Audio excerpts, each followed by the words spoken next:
Hello hi welcome नमस्ते। मेरा नाम ऋतिक और आज हम फिर से बात करने वाले हैं एक और इंटरेस्टिंग कंसेप्ट के ऊपर। तो ये वीडियो उन बच्चों के लिए मोस्ट इंपोर्टेंट होने वाली है जिनके पास सब्जेक्ट है इंट्रोडक्टरी माइक्रो इकोनॉमिक्स फर्स्ट। तो चलिए शुरू करते हैं आज की वीडियो। तो सेमेस्टर फर्स्ट में जिन बच्चों के पास ये वाला सब्जेक्ट है उनके लिए वीडियो काफी इंपोर्टेंट होने वाली है और इस कंप्लीट सीरीज के नोट्स ऑलरेडी बन चुके हैं। जिन बच्चों को नोट्स परचेज करने हैं वो इस नंबर पे जाए 9667836336 यहाँ पे जाके नोट्स ले सकते हैं। ठीक है, नोट्स आपको दो चीजें मिलेंगी, ये जो भी आपका स्टडी मटेरियल है उसकी पीडीएफ और जो भी आपके इंपॉर्टेंट क्वेश्चन आंसर है जिसमें आपके प्रीवियस ईयर क्वेश्चन आंसर भी इंक्लूड होंगे उसकी पीडीएफ। अब आते हैं यहाँ पे। तो जो हमारा टॉपिक था लेसन नंबर 10 यानी कि पॉवर्टी एंड इनइक्वालिटी, इसके ऊपर तो मैं काफी टॉपिक्स के ऊपर बात कर चुका हूं, लेकिन जो आज की वीडियो है वो काफी ज्यादा इंपॉर्टेंट होने वाली है क्योंकि आज हम पढ़ने वाले हैं कॉजेज ऑफ पॉवर्टी, यानी कि वो कौन से कारण हैं जिसकी वजह से पॉवर्टी देखने को मिलती है एक इकोनॉमी के अंदर। तो वो हम डिस्कस करेंगे आज की वीडियो में।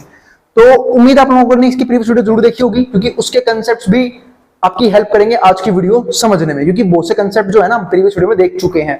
तो और हमेशा किसी भी चैप्टर की हर एक वीडियो को सीरीज वाइज देखा करो ताकि हर एक कंसेप्ट सीरीज वाइज ही होते चले जाएं। अब यहाँ पे क्या है हमारे पास, तो dimensions of poverty in India. हमें समझना क्या होगा कि कौन कौन से डायमेंशंस हैं पॉवर्टी इन इंडिया की। अब वो समझते हैं। पहला पॉइंट क्या था हमारे पास यहाँ पे, incidence of poverty at all India level. मतलब हम पहले से क्या करेंगे कि पॉवर्टी जो है वो ऑल इंडिया लेवल पे कैसी है, मतलब किस लेवल पे गरीबी देखने को मिल रही है हमें पूरे इंडिया लेवल पे, वो कैसे करते हैं वो समझते हैं। तो high levels of poverty are synonymous with poor quality of life. एक सिंपल सी बात है, अब जो पॉवर्टी है वो किससे पता लगती है, एक तो पुअर क्वालिटी ऑफ लाइफ से, कि भाई जो लाइफ है यानी कि जो लिविंग स्टैंडर्ड है लोगों का काफी गिरा हुआ है, काफी पुअर, मतलब वो बहुत सी चीजों को अफोर्ड ही नहीं कर पा रहे। कुछ उनकी बेसिक नीड की चीजें हो सकती हैं जिनको अफोर्ड नहीं कर पा रहे, या फिर कुछ एडवांस लेवल की चीजें हो सकती हैं जो उन्हें वो अफोर्ड नहीं कर पा रहे।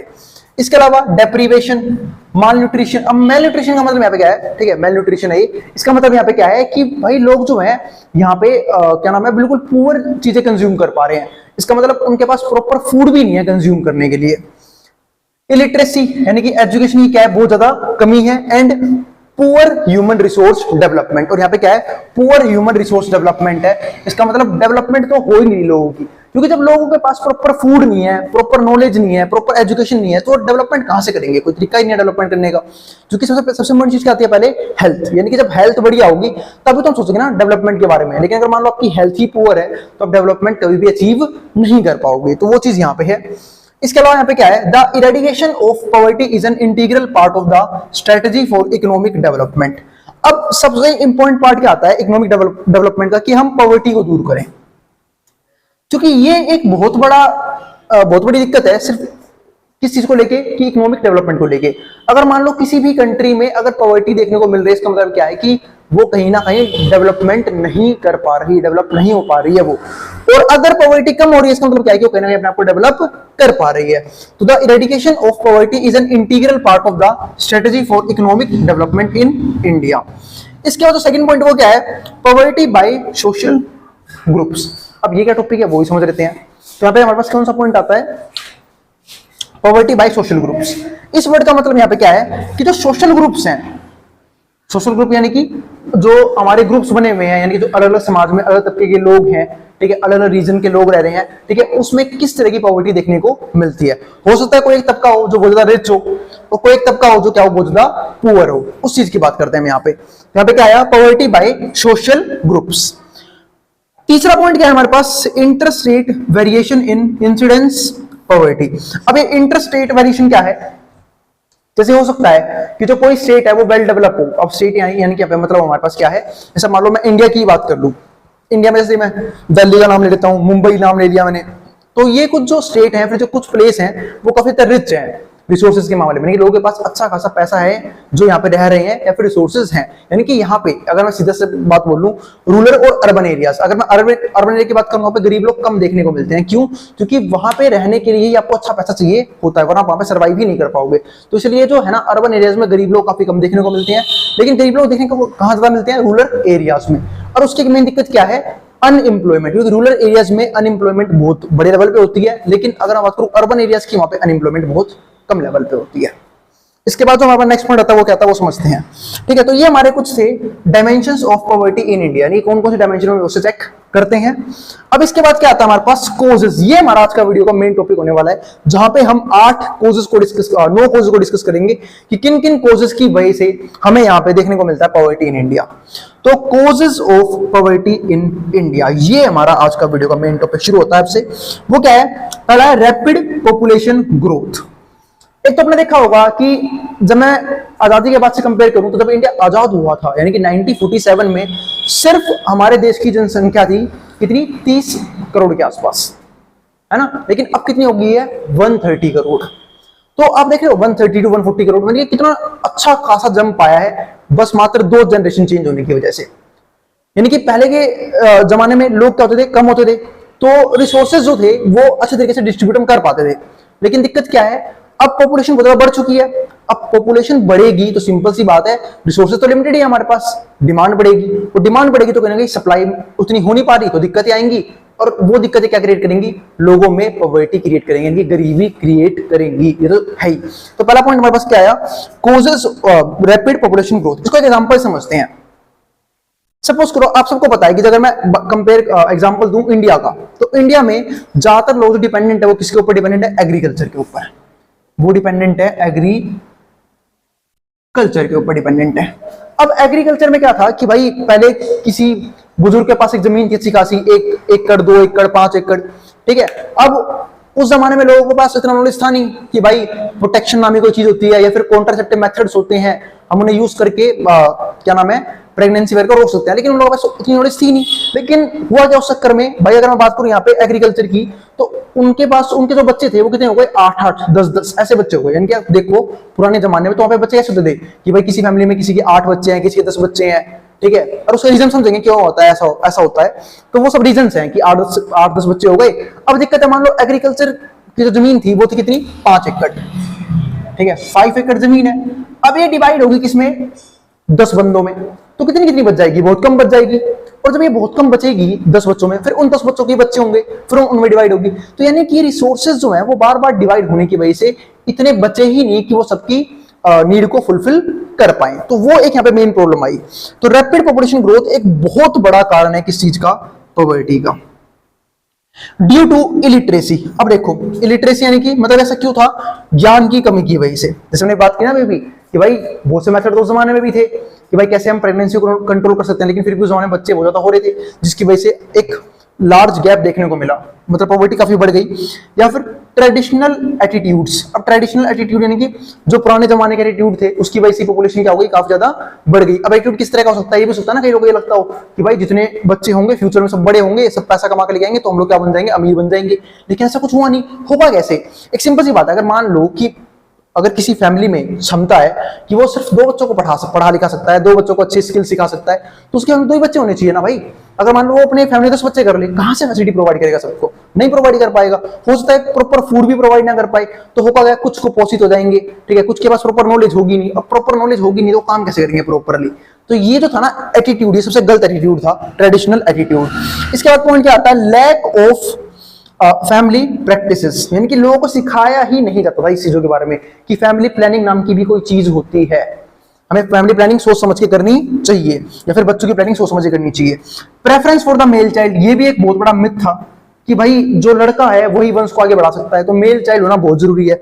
तो कुछ लोग तो सिर्फ इस चीज के चक्कर में, जैसे मान लो शुरू के कुछ बच्चों में जो है लड़कियां हो गई, ठीक है, तो वो जब तक बच्चे करते थे तब तक क्या होता है, लड़के होने शुरू या फिर लड़का ना हो जाए, ताकि क्योंकि जब तक लड़के ही होंगे वंश आगे नहीं बढ़ेगा, उनका मानना ऐसा था उस जमाने में।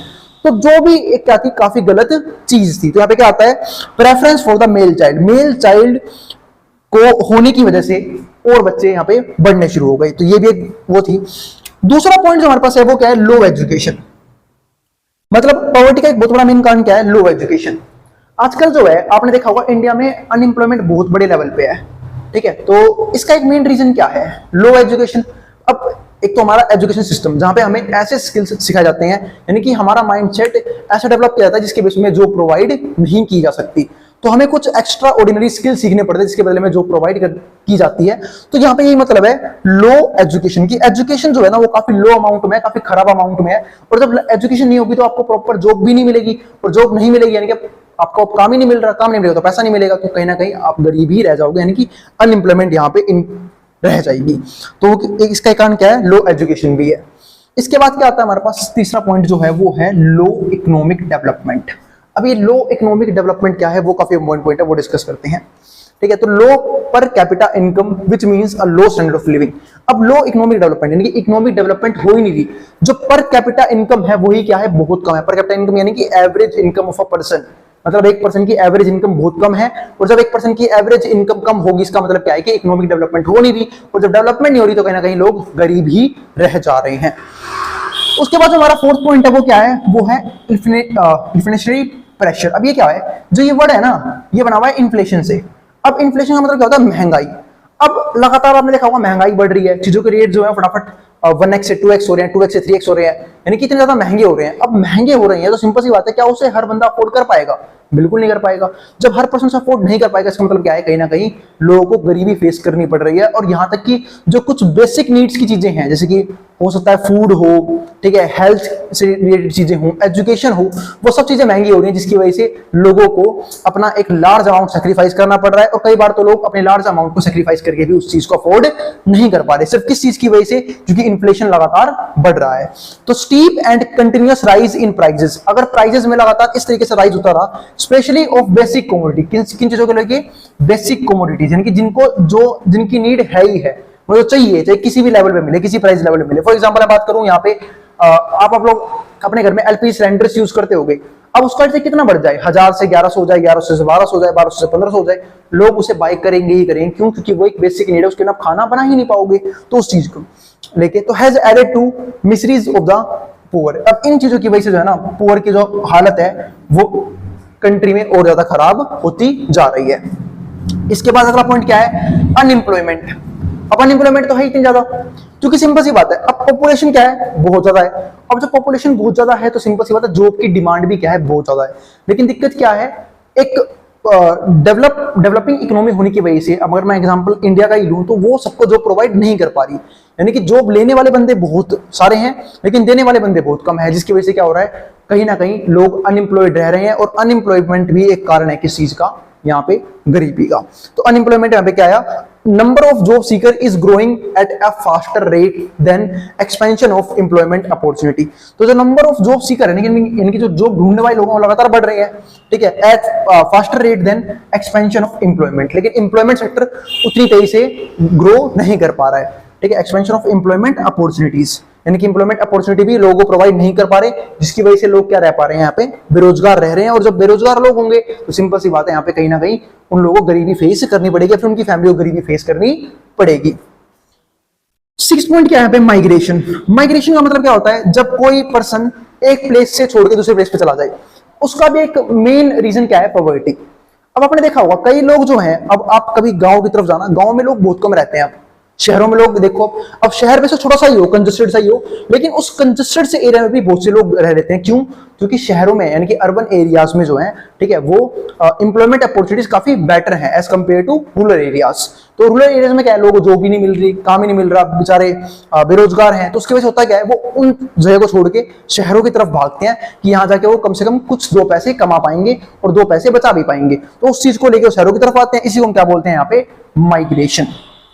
कि लोग जो है माइग्रेशन यहाँ पे कर रहे हैं। अब माइग्रेशन कर रहे हैं तो बहुत सारी कॉस्ट भी आती है, माइग्रेशन कॉस्ट, ठीक है, उन्हें अपनी जगह छोड़नी पड़ती है, वो कहीं दूसरी जगह जाते हैं, वहां पे रेंट पे रहते हैं। तो वो भी क्या है, कारण है, क्योंकि सबके लिए पॉसिबल नहीं है कि वो शहरों में आए और शहरों में रहे। तो ये भी कारण किस चीज का है, पॉवर्टी का बहुत बड़ा कारण है। तो वही बात यहाँ पे है। तो poverty and vulnerability are likely to have two contradictory effects on migration। तो इनके इफेक्ट किस पे देखने को मिलते हैं, माइग्रेशन के ऊपर। by providing incentives to migrate, मतलब हम क्या करते हैं, माइग्रेट को क्या कहते हैं, इंसेंटिव देते हैं, either as a strategy to diversify livelihoods। लेकिन होना क्या चाहिए, होना ये चाहिए कि माइग्रेशन में ना लोग जो सपोर्ट करते हैं, क्योंकि दिक्कत क्या है, अब अच्छे जो टैलेंटेड लोग हैं वो तो गांवों में भी रहते हैं और शहरों में भी रहते हैं।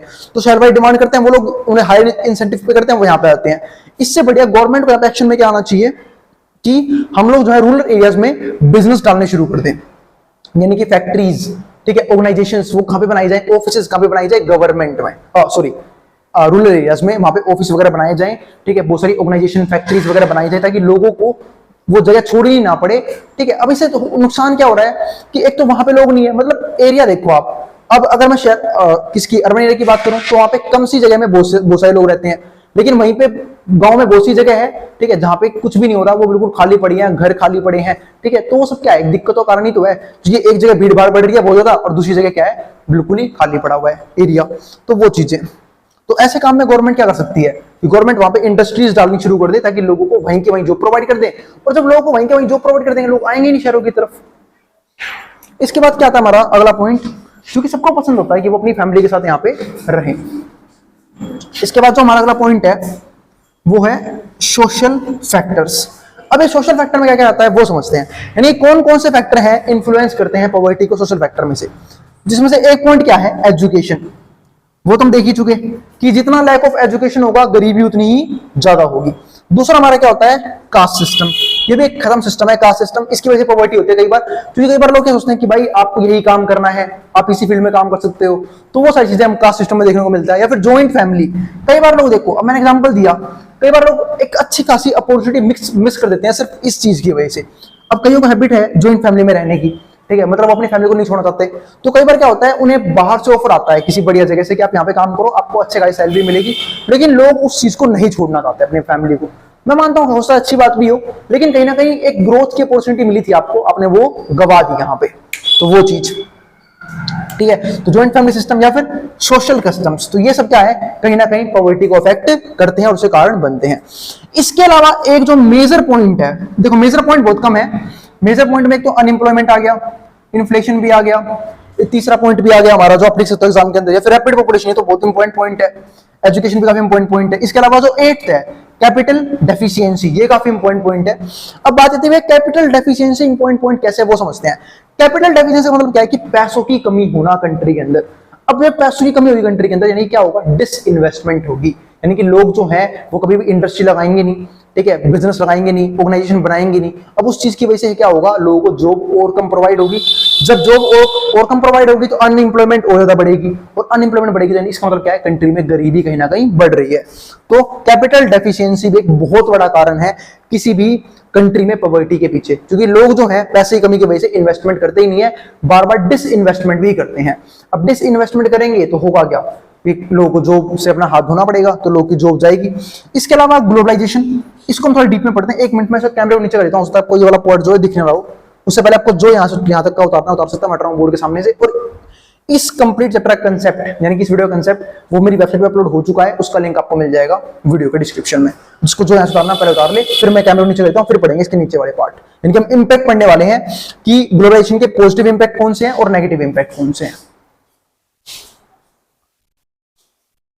चलो फिर अब हम डिस्कस करते हैं इसके आगे। तो ग्लोबलाइजेशन का क्या इंपैक्ट है वो समझते हैं। अब समझते हैं पहले पॉजिटिव इंपैक्ट। उम्मीद है आप सबको पता है ग्लोबलाइजेशन होता क्या है। हम यहाँ पे बात करते हैं कि इसकी ओपन इकोनॉमी की, यानी कि ऐसी इकोनॉमी जहां पे इंपोर्ट एक्सपोर्ट सारी चीजें होती हैं, उस इकोनॉमी के बारे में बात करते हैं ग्लोबलाइजेशन के अंदर।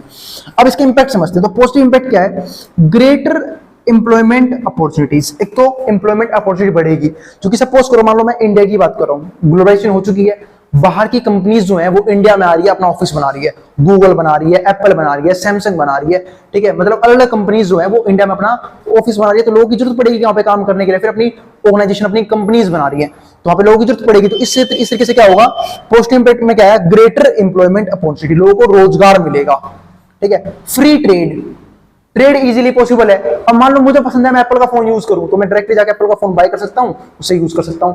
अगर मान लो ऐसा पॉसिबल नहीं होता, अगर मान लो ग्लोबलाइजेशन नहीं है, तो मतलब बहुत मुश्किल होता है कि मैं एप्पल का फोन जाके लेके आऊं। तो वो चीज फ्री ट्रेड। इसके अलावा एफिशिएंट मार्केट्स, मार्केट का एफिशिएंट होगा, क्यों, कंपटीशन की वजह से। अब फॉरेन कंट्री कॉम्पीट करेंगी हमारी डोमेस्टिक कंपनीज को, है ना, जब फॉरेन कंपनीज जो है वो कम्पीट करेगी डोमेस्टिक कंपनीज के साथ, तो कहीं ना कहीं जो हमारी डोमेस्टिक कंपनीज है उनमें भी सुधार आएगा, कि वो भी कोशिश करेंगे कि हम अच्छे प्रोडक्ट लेके आए, अच्छी सर्विस लेके आए, अच्छे फीचर्स के साथ लेके आए। वो चीजें। इसके अलावा mobilisation of capital and labour, जो लेबर और कैपिटल वो इजीली मोबिलाइज कर पाएंगे, मतलब यूएस कैपिटल इंडिया में आ रही है, इंडिया कैपिटल किसी और कंट्री में जा रही है, इस तरीके से जो है लेबर और कैपिटल दोनों मूव कर पाएंगे अच्छे तरीके से। अब समझते हैं नेगेटिव इंपैक्ट कौन कौन से हैं ग्लोबलाइजेशन के। एक तो इनकम इनइक्वालिटीज। अब इनकम इनइक्वालिटी क्या होगी, क्योंकि जब ग्लोबलाइजेशन होगा तो बिजनेस का तो बहुत बेनिफिट है, कंज्यूमर के लिए भी है पर कम मात्रा में है, तो यहाँ पे इनकम इनइक्वालिटीज हो जाएगी, यानी कि जो अमीर हैं वो और अमीर होते चले जाएंगे और जो गरीब हैं बेचारे वो और ज्यादा गरीब होते चले जाएंगे। हो सकता है कंपटीशन की वजह से हमारी डोमेस्टिक कंपनीज को भी क्या हो, बहुत ज्यादा लॉस हो। इसके बाद increasing gap between rich and poor, और जो रिच और पुअर के बीच में जो गैप है, वो जो खड्डा है, खाई है, वो लगातार बढ़ती रहेगी। जैसे मैंने आपको प्रीवियस वीडियो में एग्जांपल दिया भी था कि इनइक्वालिटी बहुत बड़े लेवल पे हमारे इंडिया में, यानी कि जो 10% 90% रिसोर्सेज हैं वो 10% लोगों के पास है, और 10% रिसोर्स है उसका यूज बाकी 90% लोग करते हैं। ये एक मेजर दिक्कत है।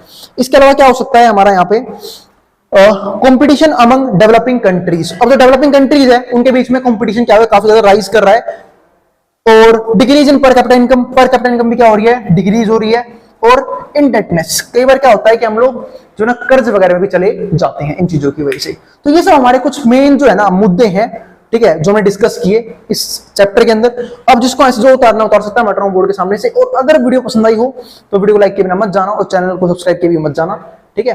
तो चैनल को सब्सक्राइब कर देना ऐसी वीडियोस के लिए। मिलेंगे नेक्स्ट वीडियो में जहां पे हम बात करेंगे इसके और भी कंसेप्ट्स के बारे में, और डिस्क्रिप्शन में कुछ लिंक गिवन है, टेलीग्राम चैनल ज्वाइन कर लेना और इंस्टा पे मुझे फॉलो कर लेना, ठीक है। फर्दर अपडेट्स भी है आपको वहां पे मिलती रहेंगी, ठीक है। और कोई भी क्वेरी हो वहां पे मुझसे पूछ सकते हैं, और बाकी किसी भी तरह की दिक्कत के लिए, किसी भी तरह के सजेशन के लिए कमेंट बॉक्स में कमेंट करना बिल्कुल ना भूलें। अब जिसको ऐसे जो उतारना उतार सकता है, मैं बोर्ड के सामने से।